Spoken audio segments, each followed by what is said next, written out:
Hey, what is up, everybody? Welcome and thank you for coming back and joining us today. Super excited for our live stream, as always. And I want to remind you, your username may be awesome, but we might not know who you are. So if you're in the chat, go ahead, identify yourself, let us know who you are, that you're here, and we'll get started. So this week we are in the third of our fifth in this series called I Have a Question. And what we're doing is exactly what you think. You're submitting questions, and we are going to God's Word, to the Bible, and answering your questions so that we can grow in wisdom. We can know what God says about life and how we're supposed to live. He gives us wisdom as we ask questions and grow. And so you can submit questions anonymously throughout this series. I encourage you guys to do that.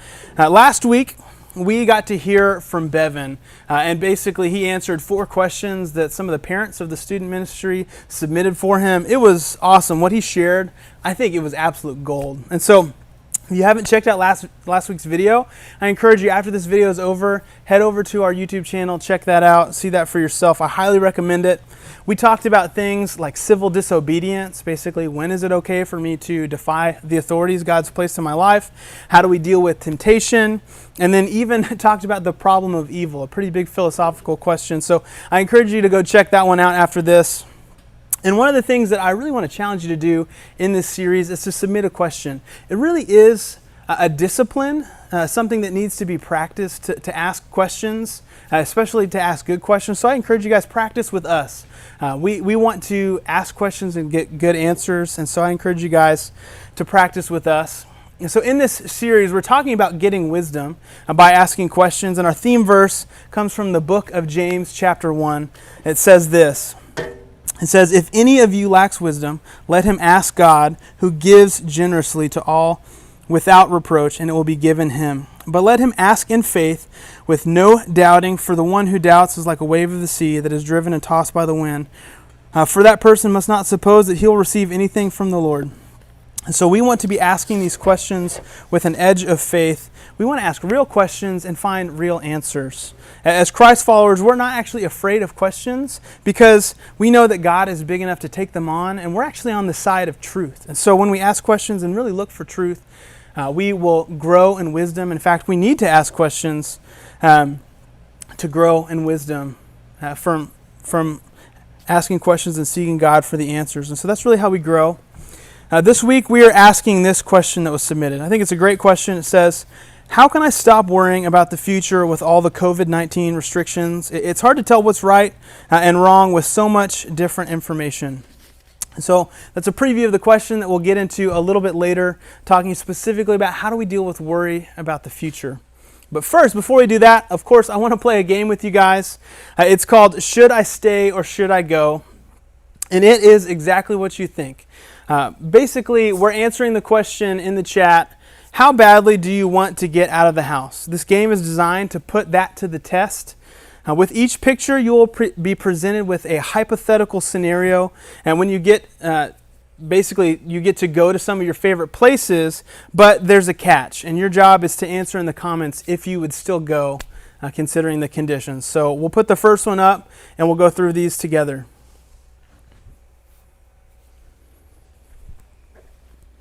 All right, this first one asks, I get to go to school, but it's exam day. Should I go or should I stay?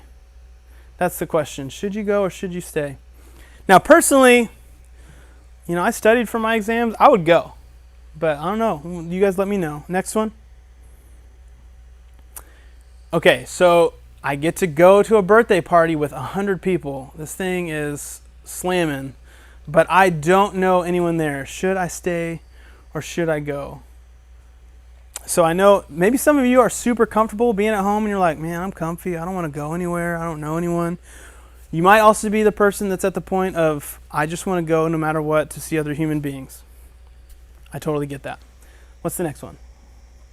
I get to go to church, hey, but I have to go on stage to do welcome and announcements. Should I stay or should I go? Let me know. I'm super curious. I need some help with welcome and announcements, so let me know if you'd stay or go. All right, next. I get to go to a movie, bomb, but I have to sit next to a loud talking stranger who chews popcorn with his mouth open the entire time. All right, okay. So it depends on the movie. That's all I'm going to say. Is it Avengers Endgame? And it's like, well, I got to go. I have to see how it ends. I've spent so many hours of my life on the series. Or is it like The Notebook? No offense. It's not my movie. All right, next. I get to go to a concert with my best friend, but the band is awful and plays my least favorite style of music. Oh my goodness, I could not do it. But what about you? Let me know. Should I stay or should I go? Should you stay or should you go? All right, next. Hey, I get to go to the beach, but I have to swim in jeans and a hoodie the whole time I'm there. Okay, first of all, every lifeguard is going to be watching you to make sure that you don't drown. So should I stay or should I go? I would probably stay home. That sounds like a dangerous scenario. All right, next. I get to go see my favorite team play and sit in the front row near the team, but I have to openly root for the other team. I don't know. Would you guys stay or would you go? All right, let's go to the next one. All right. This one's close to home, literally. I get to go to Disneyland with my family, but I have to hold everyone's stuff while they go on the rides without me.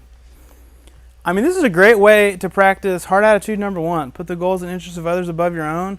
You still get to be at Disney. You're just holding people's stuff. I don't know. Are you going to go or are you going to stay? Next one. All right, 2 more. I get to go to my favorite restaurant, but I have to eat with my arch nemesis. First of all, I hope you don't have any arch nemesi. Is that the plural? But would you stay or would you go? Hypothetically, because we know you guys don't have arch nemesises. And then the final one, last one. This one's real. I get to go on a date with the person of my dreams, but my parents have to come and tell embarrassing stories about me the whole time. Should I stay or should I go?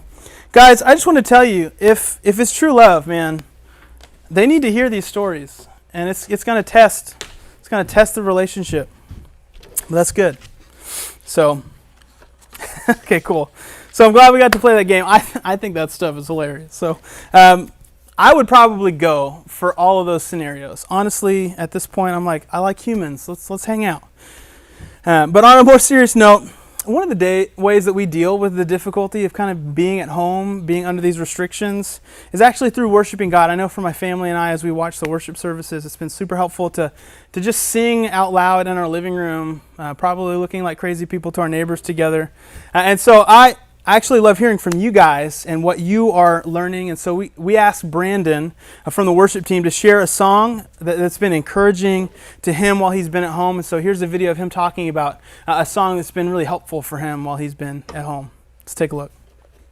Hi, my name is Brandon. I'm in the youth worship team, and I wanted to talk about Glorious Day. And I really like this song because it helps discuss how God helps us to be brought back up so that we can hold his hand and walk with him. And the verses talk about how he's always trying to help you, and he's trying to bring you up, and showing that with God your life is much better, and that if you believe in him, many great things will happen after that. And that's Glorious Day by Passion. Thanks for sharing that, Brandon. I mean, that's a great song. It's super legit. And I got to give you mad props for filming yourself and getting that taken care of. We appreciate hearing from you. And so it's just nice to see other people. And so that brings up a really fun challenge. So this week's challenge for everyone is to let me know in the comments what your favorite Christian or worship song has been over the past few months while being at home. You can comment or email me or whatever by Tuesday night at midnight, so that way we can take a look before growth groups, and we'll announce the winner next week. So let us know in the comments what your favorite worship song or Christian song has been in this time. And now's the point where we actually get on to answering the question that was asked. So week 3, we're looking at this question. How can I stop worrying about the future with all the COVID-19 restrictions? It's hard to tell what's right and what's wrong with so much different information. And so I chose this question because, first of all, it's a great question. And I think that it applies to every single one of us without even the COVID-19 coronavirus stay-at-home orders, and as things are even being lifted and we're getting to go out a little bit more than we might have in the past.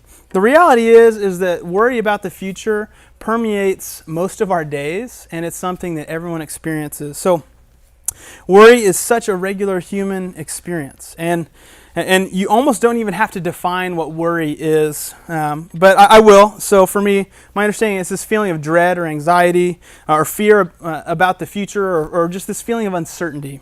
And so worry, fear, anxiety, feeling nervous, all those terms you're going to hear me use interchangeably with the word worry because they're pretty similar. They have a lot to do with each other.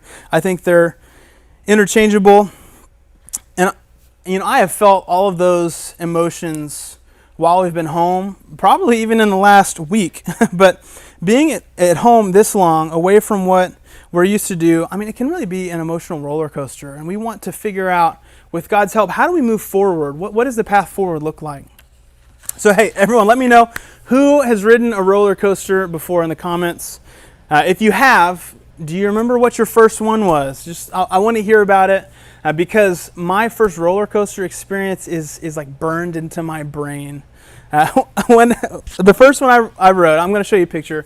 It was called the Steel Eel, and it's like, okay, whoa, the Steel Eel. I was in the third or fourth grade, and I was at SeaWorld with my older cousins that were from the state of Texas, and they really wanted me to ride this roller coaster with them. I was the youngest one there.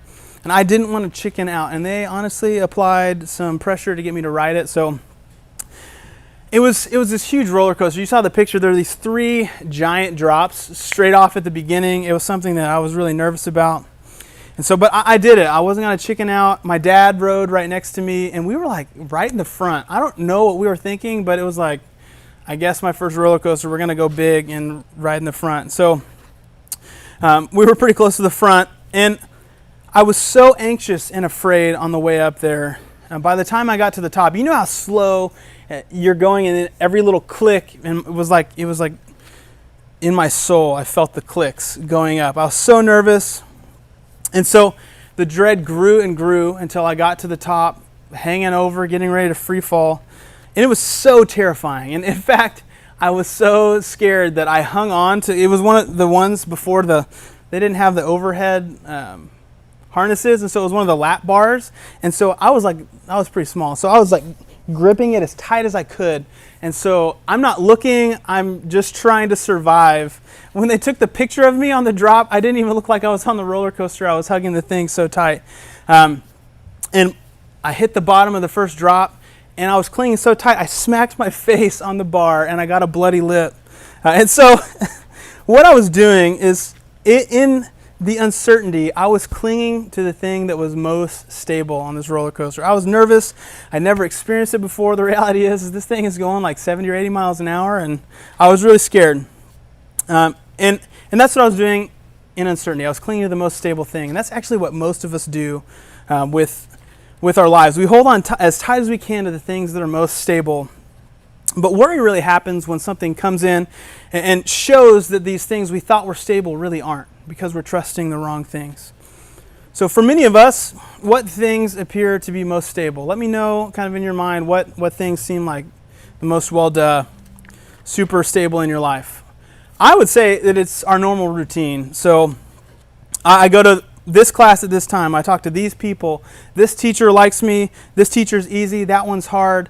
I know at this time I'm supposed to be at school. This is whenever I go home.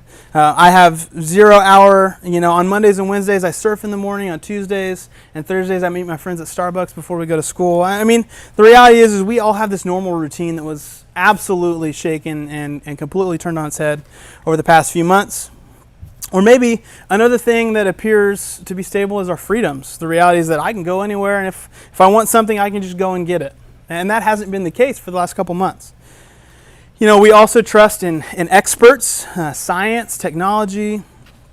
But for many of us in this time, our foundations have really been shaken. And that's means that they've been exposed. The Bible talks all about this. And so I want to say that the first thing is the goal. So our goal is to build a firm foundation, something that when it's shaken, it stands. And Jesus talked about this in Matthew chapter 7, verses 24 through 25. It says this, "Everyone then who hears these words of mine and does them will be like a wise man who builds his house on a rock. And the rain fell, and the floods came, and the wind blew and beat on that house, but it did not fall, because it had been founded on the rock." And so this is talking about hearing the word of God and actually doing something with them. Building our life based on what God says is the truth actually builds a firm foundation. Actually, Jesus himself is the foundation. And so after this, it talks about what happens with someone that builds their house on the sand, basically on a terrible foundation.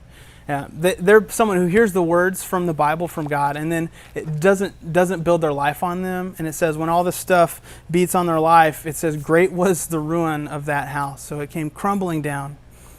So how do we build a firm foundation? Well, you're going to hear me say this. If you're a sixth grader, I'm sorry, you're going to hear this probably 3 to 20 times a year for the next 7 years. I like to repeat things that I think are really important. And so here's something that you've heard me say that I want to continue to say. Your biggest battleground is between your ears. It's the battle happening in your mind over what you will believe and who you're going to listen to. Are you going to listen to the messages that come from the world? Or are you going to surrender to God? And there's this battle that happens in our mind. But what does that mean? So basically, once you decide to follow Jesus, God's Spirit really moves into your life. And now He's taken up residence inside of you. And now on the inside, there is a war between your old habits and your old thought patterns, the way you used to think, the things that you liked, didn't like, the way you thought the world worked. And that's warring against now the truth that comes from God that's on the inside. And so worrying is actually something that God doesn't want for us. But because it's something we've done for years and years, it's this old habit, this old thought pattern that's at war with the truth that comes from God. And so as we're fighting, of course, we want to be on God's side and see the truth that He gives us win. And so I will say this. It doesn't work just to say, I'm not going to think this. When worry pops up, just to say, no, stop it. Stop it doesn't work. The reality is we actually need to replace the negative, bad thoughts in our minds with good thoughts, good things that come from God. And I've actually found that I believe that the Bible, replacing the lie in our mind with the truth of the Bible, is the best thing we can do to help us fight.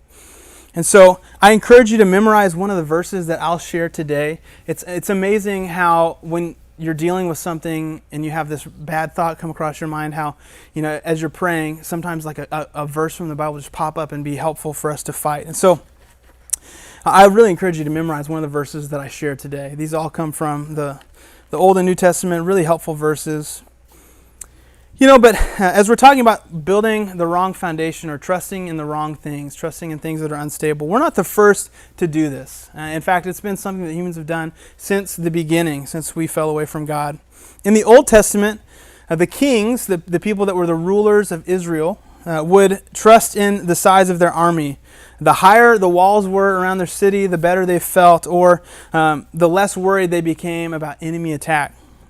So they talk all the time in the Bible about the size of their army, the number of chariots, and all the things that they trusted in. And just like today, there's so many stories in the Old Testament of the Bible about those things failing.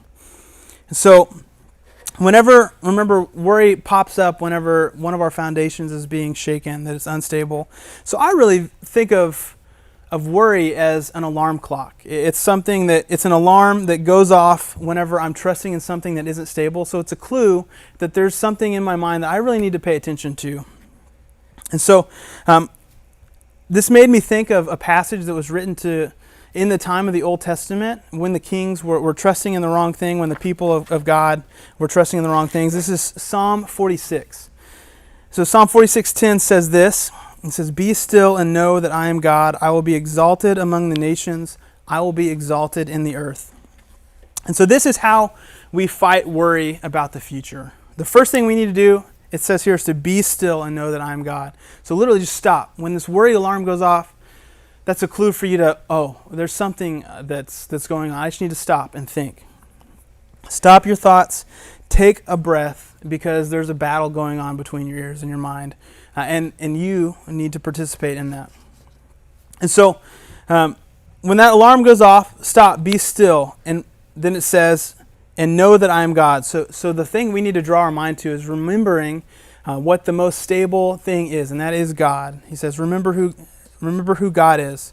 This is helping us set the right perspective. So literally stop, chill out, and remember who is in control. God is in control. So who is this God? In Psalm 46:1, a few verses before, it reminds us at the very beginning who God is. It says in verse 1, God is our refuge and strength, a very present help in trouble. So what you need to remember about God is that He's our refuge and strength. A refuge is a fortified city. Literally think like a safe place, like a castle or something. It's got strong defenses. It's got these big walls. There's a moat. There's probably some like sharks and stuff in the moat. And then He's also our strength, which back in the day, a few thousand years ago, your strength, this is referring to like the size of your army. And so what is the size of our army? Well, it's God. God is our army. He's the one that is on our side. And if God is on your side, then it doesn't actually matter how big the opposing army is because we've got God. So size of the army doesn't matter. God can win with 100 or with 100,000. He is in control. But not only is that God that we serve mighty and strong, but He is here. He is right here in times of trouble to bring us help. He's not far off. He's somewhere. He's close. He's inside. We can turn to Him right away.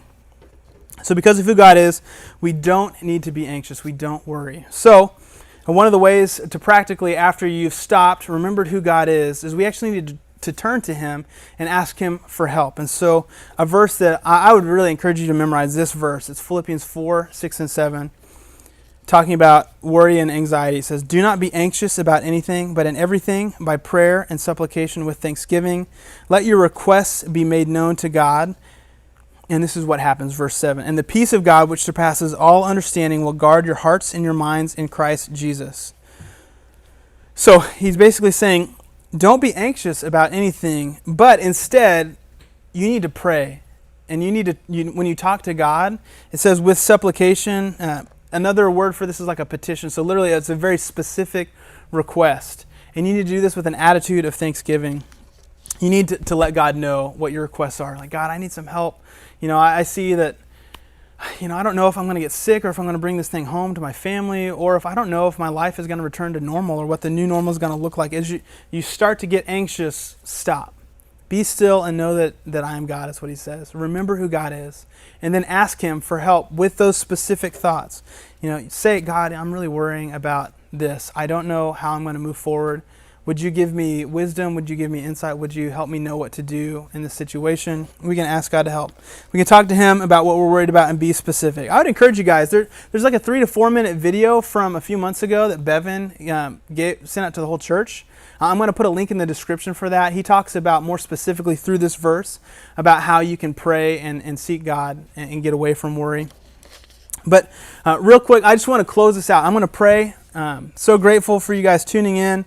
I love you guys. I'm praying for you to not worry about the future. I'm excited for the question we're going to be looking at next week. Let me pray. God, we just thank You that You are in control. And as the world kind of swirls around us, I pray that we would hit the pause button, that we would stop and be still and remember that You are God. You are in control. You are the one that actually is the most important part of our future. God, You're the one that determines it, and we can trust You, knowing that whatever future is coming, You're the one that's in control of it. So we're so grateful that You are here, that You're with us, and that we can turn to You. I pray that each person watching this, as they have worried thoughts, that they would remember when that worry alarm goes off to stop and remember You and to pray and ask for help. So give us what we need this week as we're moving forward, as we hit worry or we need to figure out what our next step is, whether it's memorizing a verse or trying to figure out the things that cause us to worry. I pray that you'd give each one of us a next step and that we would move forward trusting You. All right, guys. Well, hey, thanks so much for tuning in. I want to remind you of the challenge. Let me know what your favorite Christian song has been or worship song that has been helpful for you over the last couple months.